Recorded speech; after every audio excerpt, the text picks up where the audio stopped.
ल हामी चाहिँ अप्पर मुस्ताङको यस्तो होमस्टेमा आएर बस्यो पुरानो पुरै टिपिकल टाइपको घर छ माटोको घर होइन यहाँ हामीलाई एकदम बाहिरबाट जस्तो देखियो भित्र चाहिँ पुरै 5 स्टार जस्तो सुविधा छ तल तल्लामा बसिदिन्न माथि तल्लामा मात्र बस्न मिल्छ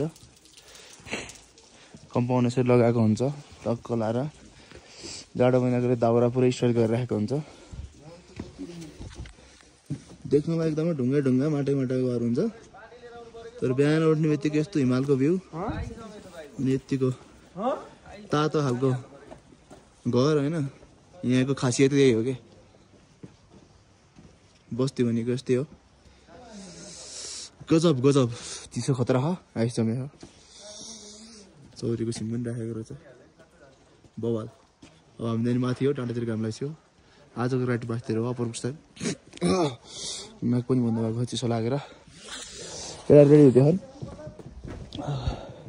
के हो आइसम्म हो पुस्नु नि पर्छ लास्टी चिसो गाह्रो छ गाह्रो